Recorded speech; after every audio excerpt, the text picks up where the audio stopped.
याच प्रवाहातलं एक नाव म्हणजे अमिताभजी, ज्यांचं नाव मगाशी तुम्ही स्वतःच घेतलं. कुठेतरी अमिताभजींनी हिंदी सिनेमाचा चेहरा बदलला. मग तो ॲक्शनमधून असेल, त्यांच्या अभिनयातनं असेल, कुठेतरी तोच काय म्हणतात ती छबी तुमच्यातही जाणवते. ती उंची असेल, तो आवाज असेल, ती ॲक्शन असेल.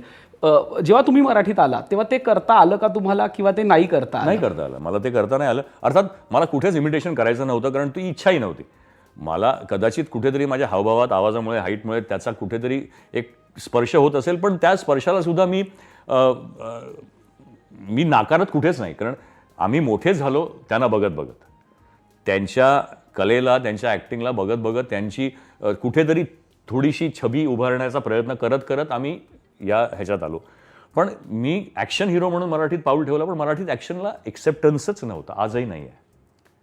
मराठी चित्रपटामध्ये ॲक्शन सीन्स, ॲक्शन चित्रपट नाही चालत का अजूनही माहिती नाही. इथे इमोशन्स, जसं आत्ता आम्ही बोलत होतो की इमोशन्स हे जास्त प्रगल्भ आहेत आपल्या या कारण मराठी माणूस हा बेसिकलीच खूप इमोशनल आहे. फॅमिलीशी म्हणा, मित्रांशी म्हणा, लोकांशी म्हणा, एकूणच जे हिंदीला जे लागतं किंवा जे हिंदीचं वातावरण आहे किंवा हिंदी म्हणजे नॉर्थमध्ये म्हणा, याच्यात there is a certain amount of अँगर. मराठी माणूस हा थोडा रिलॅक्स्ड आहे आणि त्याला रिलॅक्स्ड चित्रपट आवडतात. त्याला ते कारण नसताना आवाज धाड नाही आवडत आणि काही वावगं नाही त्याच्यात. परंतु मी त्या काळात आलो जेव्हा मी आलो आणि थोड्याच महिन्यात का वर्षात मला आठवत नाही, लक्ष आलं अशोक तर होताच पहिल्यापासून, आणि त्यांची कॉमेडी, अप्रतिम कलाकार दोघंही, आणि मग अर्थात लक्ष्मीकांत मेड हिस्ट्री, त्याच्यामध्ये वादच नाही. सो तेव्हा ते वलय निर्माण झालं होतं कॉमेडीचं. सो ते कुठेतरी मिसमॅच होत होतं.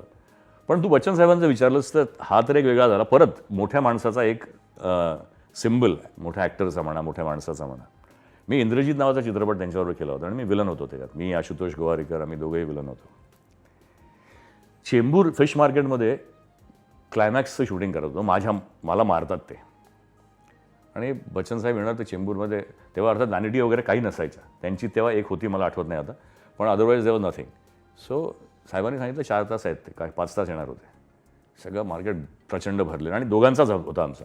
तर तो येतो, मी मोटरसायकलवरनं शिरतो, पडतो, हे ते सगळं.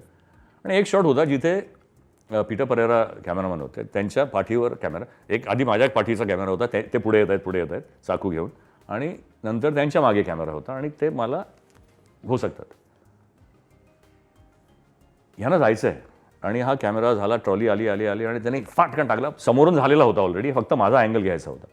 मारला त्याने आणि कट केलं. 1 मोर. तर पीटर अंकल आणि प्रोड्युसर सगळे म्हणाले की नाही सर, ओके है. नहीं, एक मैंने पूरा अजिंक्य को कवर किया है. मी विचार करतोय, हा माणूस त्याची पाठ कॅमेराला, मॉनिटर्स नव्हते तेव्हा, त्यांनी विदाऊट एनी, आणि नंतर पीटर अंकल म्हणाले की हां सर कवर तो होय थे, बट इट इज ओके ना, सामने से I have covered him, it is his shot, ते इमोशन नीट आले पाहिजेत. 1 मोर. सी, काटा येतो अंगावर. These are actors who are dedicated to cinema. त्यांचं आज हे वलय जे आहे ना, ते उगाच नाही आहे की मला एकदा मी कोणाला तरी विचारत होतो असंच की अरे यार अमिताभ बच्चनसारखं व्हायचं. तर तो माणूस पण खूप इंटेलिजंट होता. मला म्हणाला त्याच्यासारखं व्हायचं ना, आधी स्वतःच्या घरावर आलेली कुडकी, एवढे झालेले ॲक्सिडेंट्स, हे सगळं झाल्यानंतर उभं राहण्याची ताकद असेल तर तुम्ही बच्चन बनू शकता. Which is so true. आपण ह्या सगळ्या इच्छा व्यक्त करू शकतो, पण त्या खरोखर त्याच्यासाठी त्यांचा किती मागे प्रवास झालेला आहे हे बघणं खूप आवश्यक आहे. 7 फिल्म सुपर फ्लॉप, त्याच्यानंतर यू राईज अगेन. नशीब आहे याच्यामध्ये, माझं दुमत नाहीच आहे, परंतु त्याशिवाय त्याहून जास्त तुमचं डेडिकेशन आणि तुमची इच्छाशक्ती ही खूप महत्त्वाची आहे.